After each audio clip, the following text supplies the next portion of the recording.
Allô, alors aujourd'hui, je vais faire une petite vidéo sur l'éveil de l'anima. Qu'est-ce que c'est? En fait, c'est la partie féminine enfouie en l'homme.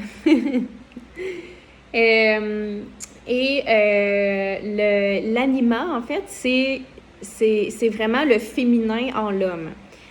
Comment est-ce que je pourrais expliquer ça? C'est quand l'homme prend conscience de la partie féminine en lui, OK? Mais c'est vraiment à un niveau spirituel, énergétique, plus profond, on va dire archétypal. Et ça, il y a quelques femmes qui ont cette espèce de, on va dire, de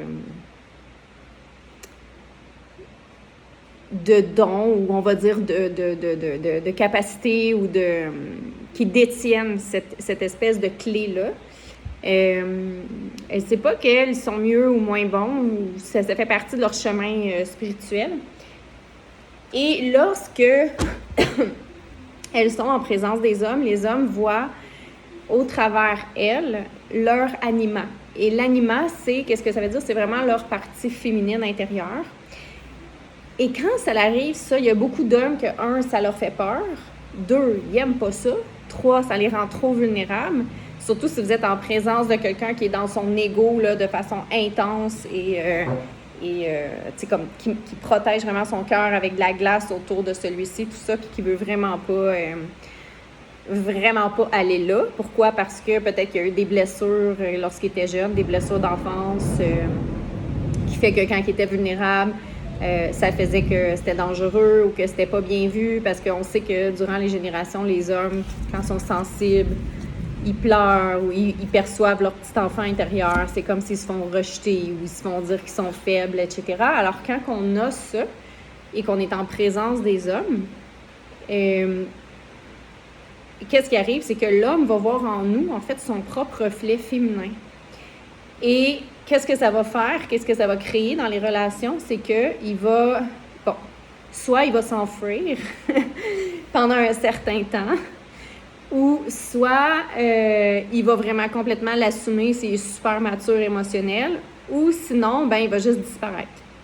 Et dans les relations, ça peut être vraiment très douloureux parce qu'on peut se retrouver devant une situation où on se dit « mais qu'est-ce que j'ai fait de mal? » Tu sais, je comprends pas. Je comprends pas qu'est-ce que j'ai fait. Pourquoi l'autre s'en va, pourquoi il est distant, etc. Fait qu'il y a plusieurs raisons pourquoi un homme peut devenir vraiment distant. Si on est très dans notre masculin, comme j'ai déjà fait la vidéo précédente sur le détachement émotionnel, en passant, ça marche vraiment très, très fort. Je pense à 97%, la méthode, elle est approuvée. Donc, si vous êtes dans une relation puis qu'à un moment donné, ça se produit, qu'est-ce qui va arriver? C'est que vous allez voir la personne vraiment dans son visage et elle est comme vraiment en amour, mais elle est comme désarmée. Complètement désarmée, faible, vulnérable. Et pour un homme fort qui s'est tout le temps fait dire qu'il fallait qu'il soit tough, c'est sûr qu'il va faire comme... première chose qu'il va essayer de faire, c'est de contrôler, de vous contrôler la situation, vraiment aller dans son mental, essayer de tout manœuvrer là, pour que ça fitte dans ses croyances, etc. Ou sinon, il va vraiment prendre une distance inattendue à laquelle on peut vraiment se retrouver devant quelque chose qui nous fait peur, qui nous fait de la peine, puis qu'on se demande « mais pourquoi? Qu'est-ce que j'ai fait? » En fait, c'est pas de notre faute, c'est qu'on détient ça en nous qui fait que l'autre personne voit son reflet féminin. Et ça, il y a quelques femmes qui ont ça. Bon, c'est pas que... ça fait partie d'un chemin spirituel. Donc, qu'est-ce qui arrive? C'est que l'homme, en fait, c'est pas tant vous qui le fait réagir, c'est de voir cette partie-là de lui-même.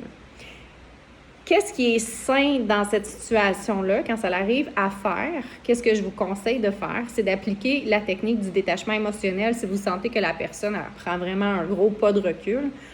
Pour protéger votre énergie, pour protéger votre cœur, mais aussi pour vous donner une occasion, parce que cette occasion-là spirituelle, elle n'est pas juste pour eux, elle s'applique aussi pour vous. On appelle ça le processus d'individualisation. Et ce que ça va faire, c'est que ça va vous permettre, vous, de revenir à vous, de revenir à qui vous êtes. Pourquoi? Parce qu'on va effectuer un processus de détachement. On ne va pas courir après l'autre, poser des questions, étouffer la personne. On va vraiment revenir à nous et en profiter pour aller travailler sur toutes nos wounds, blessures par rapport à voir l'autre partir, l'autre s'éloigner, toutes les peurs qui remontent. On va appeler ça le empty space, le empty room, la place où est-ce que pour une femme, c'est quand même sain et santé. Et pour un leader aussi, va avoir à vivre ça plusieurs fois dans sa vie. Même Anthony Robbins, il en parle. Le empty room, où est-ce que tu reviens à toi et que tu t'assis vraiment avec toi-même, seul, sans nécessairement avoir besoin de plein de distractions, plein d'amis, etc. Et que tu vas vraiment aller libérer qu'est-ce qui est là, puis qu'est-ce que ça te fait. Donc, on appelle ça le processus d'individualisation, de revenir à soi. Et en fait, c'est le but ultime d'un âme, c'est de revenir à soi et de ne plus avoir, on va dire dans un but, on va dire parfait, ça serait de ne plus avoir de besoin, de ne plus avoir besoin de l'autre, etc. De vraiment faire des relations dans lesquelles on va pas se compléter, OK? On va pas se compléter comme s'il nous manquait des bouts, mais on va plutôt comment qu'on pourrait dire le bon mot, ça va être de se complimenter. Mais en tout cas, non, c'est pas se compléter parce qu'on n'a plus besoin de se compléter. On va vraiment avoir un partnership bâti sur deux pleines mesures, sur deux individus qui se sentent fulfilled, en fait. Ça, c'est les meilleures relations qu'on peut avoir. Et souvent, ces relations-là vont mener à quelque chose de beaucoup plus grand que nous, qui va avoir un spécial purpose, c'est-à-dire une mission de vie, qui va être beaucoup plus grande que nous, que lui, etc. Et c'est cette mission de vie-là, en fait, qui va déterminer le fait qu'on va revenir avec cette personne-là ou pas. Si la personne, elle est prête à travailler sur elle, en fait, ce que ça veut dire, c'est que probablement que c'est on va dire un soulmate. Vous étiez... Probablement, ça a été pas mal planifié, même avant que vous vous rencontriez, que vous étiez dû pour vous rencontrer dans cette vie-ci et que vous allez avoir à travailler vous allez éveiller l'anima en vous, en l'homme, et vous allez avoir, comme femme, à travailler le processus, on va dire, d'individualisation, okay? De revenir à soi. C'est un peu ce qui est expliqué dans la Bible, si on sait lire un petit peu en dessous des lignes, quand Jésus dit « revenez à moi », et vous serez guéri ou quelque chose comme ça. Ça veut dire « reviens à moi ». Je reviens à qui je suis dans ma plénitude. Reviens à Gaïa, si tu veux. Reviens à Dieu. Reviens à toi. Donc, tu n'as plus besoin des autres. C'est un processus d'individualisation. Ça peut être très douloureux. Ça peut faire mal. Mais ce que ça fait, en fait, c'est que ça va vraiment vous aider à éveiller ce qu'on va dire... tous vos shadows, OK? Tout ce qui est shadow, qu'est-ce qui est l'ombre, en fait. Vous allez vraiment éveiller l'ombre en vous parce que là, vous allez être obligé si vous voulez faire le processus d'individualisation, vous allez être obligé de vous asseoir avec vous-même. Donc, ça, c'est pour le processus d'individualisation. Donc, ce que je vous suggère vraiment de faire, ça va être d'aller faire le processus de détachement émotionnel quand ça arrive, que vous éveillez l'anima, ou vous avez juste l'impression que votre partenaire prend une espèce de distance juste après que ça aille super bien, puis que ça soit super passionnel et tout. Ça se peut que ce soit ce processus-là que vous êtes en train de vivre. Et si vous tombez sur ma vidéo, c'est aussi probablement parce que vous avez vécu ça, ou vous êtes en train de le vivre, ou vous allez peut-être le vivre. Qu'est-ce qui arrive aussi dans ces relations-là, c'est que le détachement du corps avec le conjoint se fait. Fait qu'on a l'impression que notre conjoint ou notre conjointe nous trouve plus attirant ou attirante. Et c'est vrai. C'est pas vrai que on trouve plus l'autre attirant, OK? Mais c'est vrai qu'on a moins d'attirance, on va dire physiquement parlant, mais on a une autre attirance qui se développe, qui est beaucoup plus deep, beaucoup plus puissante, beaucoup plus intense.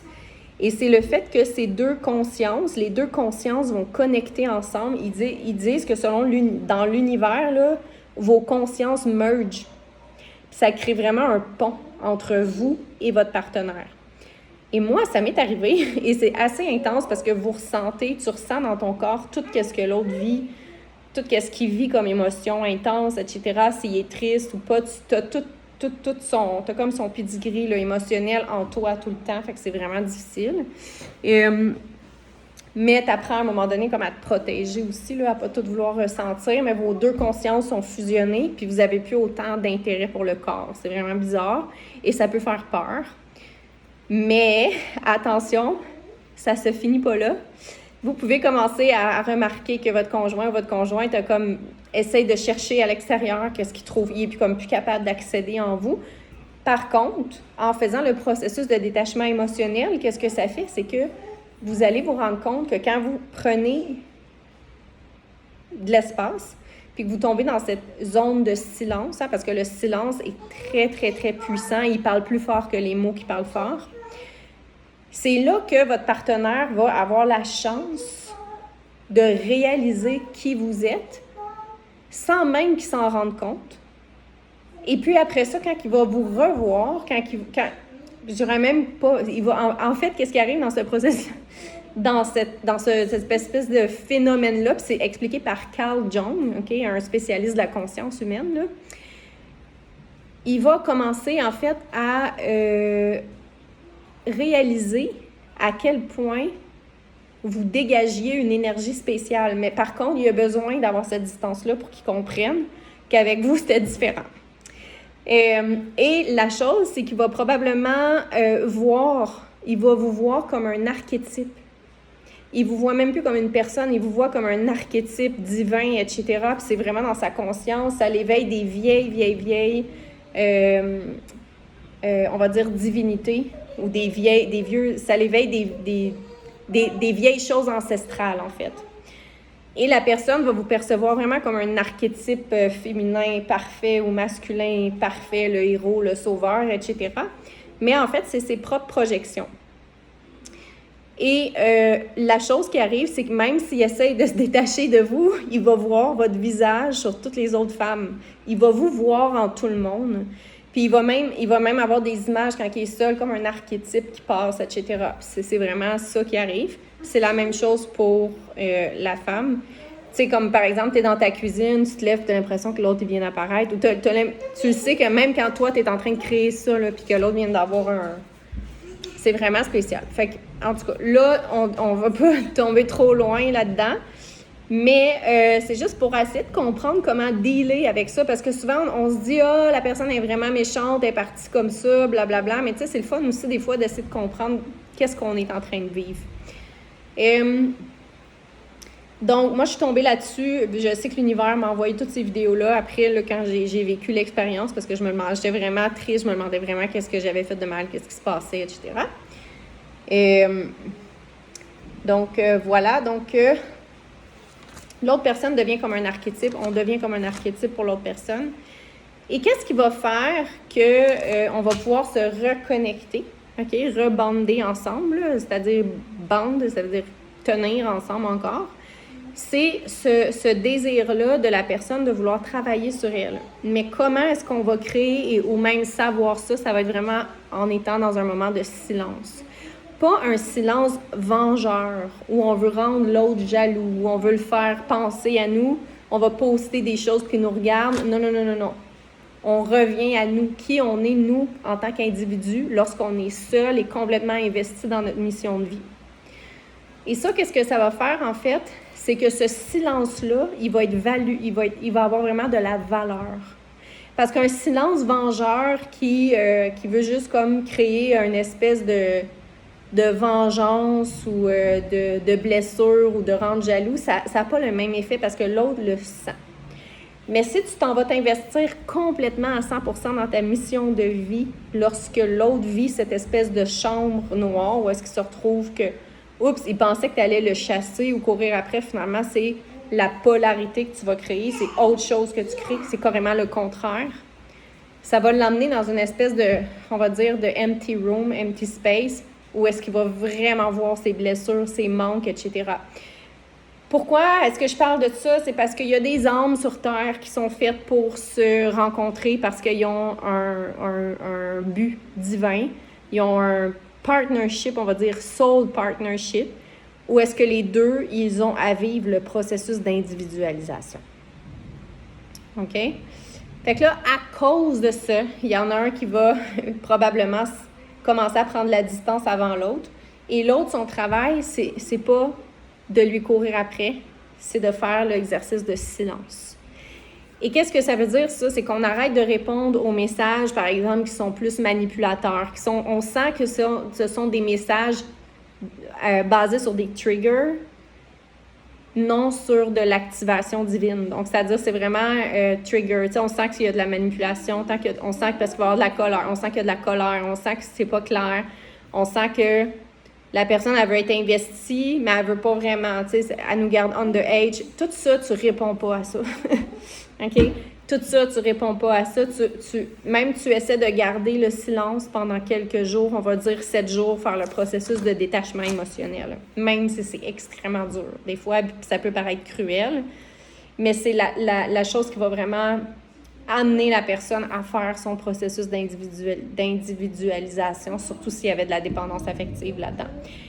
Malheureusement, ça se peut, oui, que votre conjoint essaie de combler les manques avec d'autres personnes parce qu'il ne comprend pas ce qui se passe, vous avez comme disparu, vous répondez plus, vous êtes en mode silence. Ça fait partie des guérisons, en fait, que vous devez faire sur vous, pas sur lui. Et en faisant ça, en fait, vous allez tomber dans ce processus-là d'individualisation. Donc, ça prend d'être fort, ça prend d'être accompagné si c'est au besoin, si vous n'avez pas trop d'expérience ou de connaissances dans le domaine. Et ça prend aussi de laisser l'espace à l'autre en effectuant un silence qui a de la valeur. Et un silence qui a de la valeur, c'est pas un silence qui est vengeur, c'est pas un silence qui veut punir, c'est pas un silence qui est comme « check les dons ». Non, c'est pas ça. Un silence où est-ce qu'on revient à soi et qu'on s'investit à 100% dans notre mission de vie. Et c'est ce qui va faire que si même la personne est partie, puis elle, dans sa tête d'humain, c'est comme j'ai plus d'attirance pour cette personne-là, dans le fond, je l'aimais plus vraiment, puis il commence à avoir d'autres personnes parce que c'est plus facile, hein, ça va être plus facile pour lui, ça. Si c'est pas quelqu'un qui a une super grande maturité émotionnelle. Vous, l'important, c'est de rester vraiment dans votre centre, de rester solide et de libérer tout ce qui est là par rapport à cette situation-là, tout ce que vous ressentez sur vous. Et le silence qui a de la valeur, c'est un silence qui rend curieux. Surtout si la personne elle s'attendait à ce que vous le chassiez, que vous courez après, que vous envoyez plein de messages, des gros textes, etc., puis que vous soyez comme tout en on va dire, déprimé, puis survival, là. Donc, c'est sûr que ça va être une grosse surprise si vous tombez en mode silence pour l'autre personne. Et c'est ce qui va l'amener à travailler sur elle. Et dans la vie, on rencontre des âmes comme ça qui vont nous aider vers notre processus d'individualisation. Et c'est là qu'on va parler de surrender, un peu comme Jésus sur la croix. Tu surrender à ta mission de vie. Donc, toutes les douleurs qui sont là, c'est le moment d'aller les travailler. Toutes les peurs, la peur de perdre, peur d'être, je sais pas moi, peur d'être remplacé, peur d'être trompé, blablabla. C'est le moment d'aller travailler tout ça. OK? Et c'est quoi ça donne de faire un processus d'individualisation? C'est que ça va vous amener dans un état qu'on va appeler de complétude éventuellement, si vous êtes capable de vraiment faire vos processus d'individualisation. Où est-ce que vous aurez plus de besoin par rapport à j'ai besoin d'avoir quelqu'un dans ma vie, ça me prend, take me, pick me. Vous serez plus là. OK?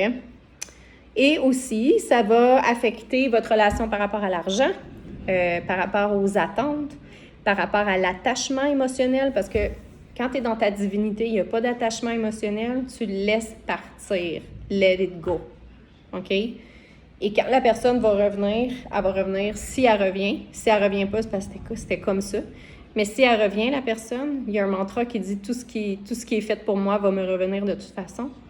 Lorsqu'elle va revenir, elle va vraiment l'avoir fait par choix. Ce ne sera pas parce qu'elle se sentait manipulée, forcée ou pris ou sous pression.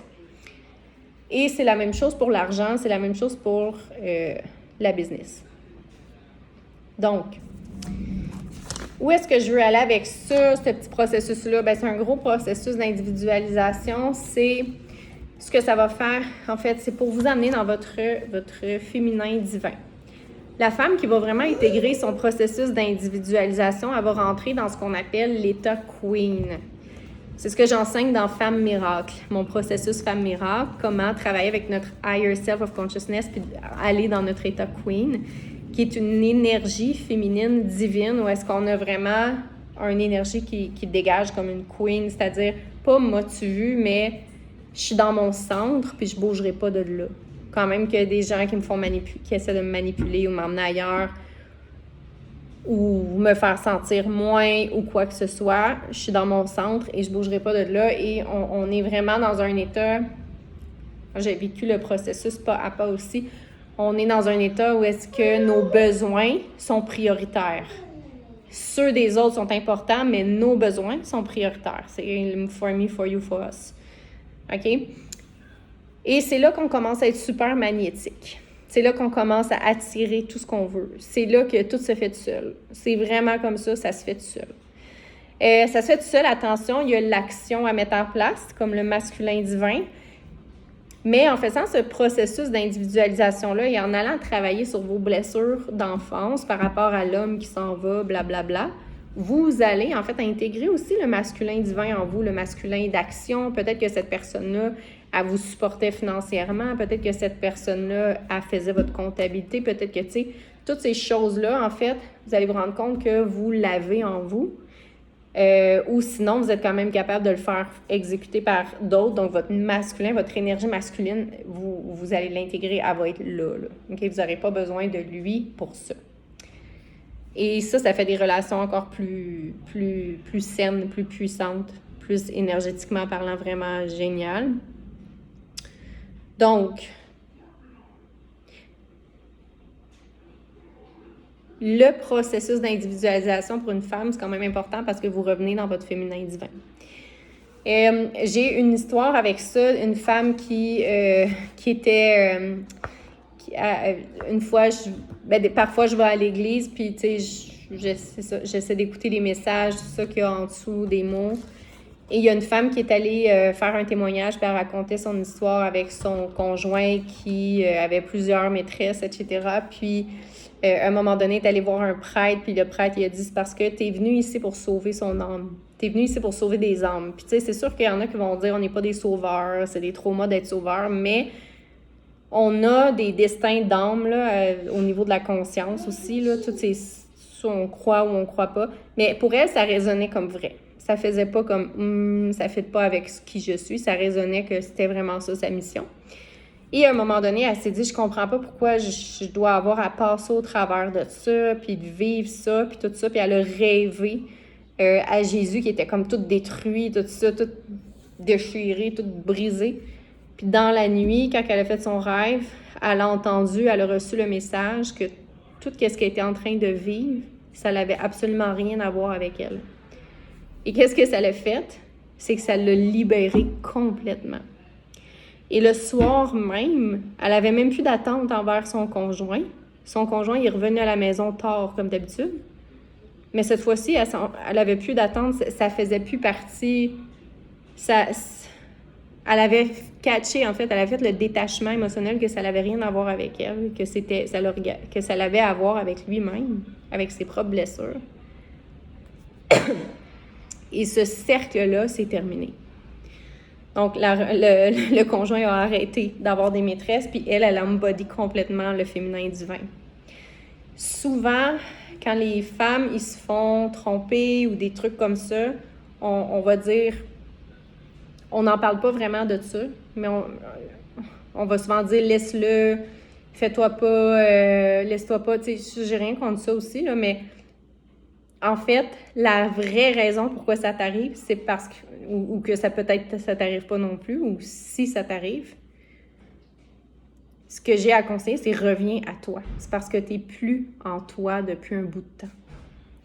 Et souvent, les femmes, on a eu cette espèce de pensée, de croyance limitante qu'il fallait comme fondre en l'homme, alors, puis être bonne, puis toujours être présente, puis toujours donner, alors que c'est le contraire. C'est le masculin qui doit lean in dans le féminin divin. C'est pas nous qui doivent tout laisser nos projets pour aller servir l'homme. Alors, ça a comme créé une espèce de dysfonctionnement énergétique et émotionnel. Et aussi, l'homme, ce qu'il fait, c'est qu'il perd son attraction, il perd son désir, parce que dans le cerveau, dans la psychologie de l'homme, il faut qu'il y ait une espèce de... faut qu'il y ait une espèce d'adrénaline, il faut qu'il y ait une espèce d'objectif. Si c'est tout donner, c'est comme il n'y a plus de but pour lui. Il n'y a plus la drive, en fait. Il y en a qui vont trouver le bon mot pour ça. Il n'y a plus la drive, en fait, de donner autant on va dire, de pourchasser ou de chasser. Énergétiquement parlant, dans son corps, en biologie, ça marche comme plus. Et il y en a qui vont vivre comme ça, puis c'est correct aussi, là. C'est pas besoin d'être... Mais il n'y a plus cette espèce d'énergie divine-là, masculine, où est-ce que l'homme doit provide, où est-ce que l'homme, il cherche, OK, à séduire, etc. Ça s'en va. Et il y en a qui vont vivre comme ça aussi, puis c'est correct, mais je pense que si on veut vivre sur des relations qui sont énergétiquement, archétypiquement parlant, divines, il faut quand même essayer de comprendre la balance entre le féminin et le masculin. Puis ça aussi, ça va nous aider aussi dans notre business, dans notre entreprise, puis dans notre argent. Donc, j'espère que vous avez apprécié cette vidéo et restez branchés sur ma chaîne YouTube parce qu'il y en a d'autres à venir. Bye bye!